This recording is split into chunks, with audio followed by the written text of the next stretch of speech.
Hello বন্ধুরা, আমি আজ তোমাদের কাছে নতুন একটা রান্নার রেসিপি নিয়ে এসেছি। আলু নান। আলু নান করতে দেখো আমার কি লাগছে তোমাদেরকে দেখিয়ে দিচ্ছি। দেখো এখানে 500 গ্রামের মতন ময়দা নিয়েছি। এখানে 4টে আলু আমি গ্রেট করে নিয়েছি। এখানে 4 চামচ টক দই রয়েছে। এখানে দুধ রয়েছে, সাদা তেল আছে, এখানে চিলি ফ্লেক্স আছে, কালো জিরে আছে, ধনেপাতা কুচি আছে, জোয়ান রয়েছে, নুন আছে, এখানে 2 চামচ ঘি রয়েছে, বেকিং পাউডার রয়েছে। দেখো এই ময়দার মধ্যে আমি 1 চামচ বেকিং পাউডার দিয়ে দিচ্ছি। গ্রেট করা আলুটা দিয়ে দিচ্ছি।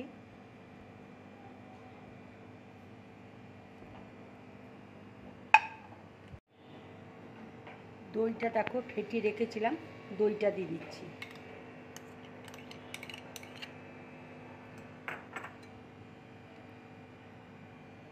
কালো জিরে দিয়ে দিচ্ছি, জোয়ান দিয়ে দিচ্ছি, ধনেপাতা কুচি দিয়ে দিচ্ছি, আন্দাজ মতো দেখো নুন দিয়ে দিচ্ছি,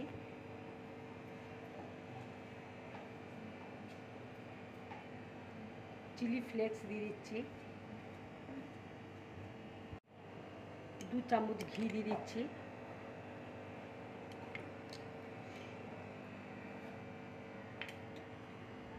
এবার দেখো আমি সব একসাথে মেখে নেব। দেখো দই দিয়ে মাখা হয়ে গেছে, এখানে আমার দুধ লাগেনি। এবার আমি অল্প তেল দেখো উপরে মাখিয়ে নিচ্ছি। এটা আমি 5 মিনিটের জন্য ঢাকা দিয়ে রেখে দেবো। দেখো 5 মিনিট হয়ে গেছে, ডোটা দেখো কত সফট হয়েছে, খুব সফট হয়েছে দেখো। এবার আমি লেচি কেটে দেখো নানগুলো তৈরি করে নিচ্ছি। দেখো নানগুলো আমি তৈরি করে নিচ্ছি।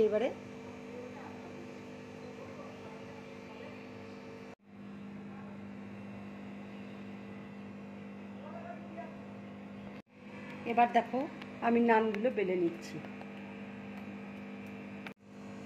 ঠিক এইভাবে তোমরা বেলবে। ইচ্ছে করলে তোমরা লম্বা শেপেও একটু করতে পারো।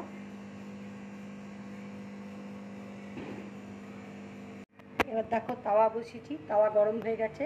এবার তাওয়ার মধ্যে আমি দিয়ে দিচ্ছি। দেখো নানগুলো কি সুন্দর ফুলে উঠেছে। এইভাবে তোমরা করবে। নানটা হয়ে গেল, এবার আমি প্লেটের মধ্যে তুলে রাখছি। বন্ধুরা দেখো নানগুলো ঠিক এইরকমভাবে ফুলবে।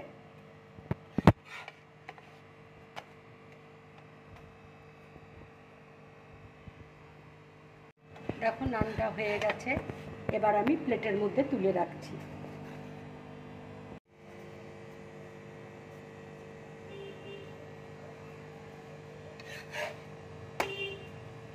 এবার দেখো নানের মধ্যে আমি মাখন লাগিয়ে দিচ্ছি।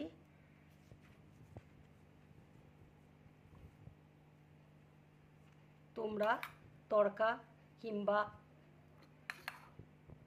পনিরের তরকারির সাথে খাবে, খুব ভালো লাগবে খেতে।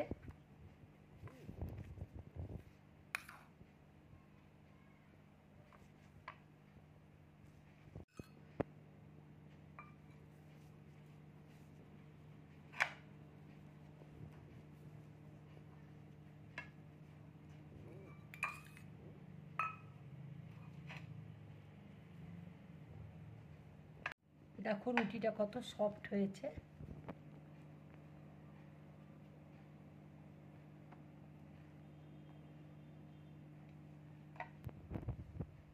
বন্ধুরা আমার এই রেসিপিটা যদি তোমাদের ভালো লাগে তাহলে লাইক করবে, শেয়ার করবে আর ড্রিম ব্লগ চ্যানেলটাকে সাবস্ক্রাইব করবে।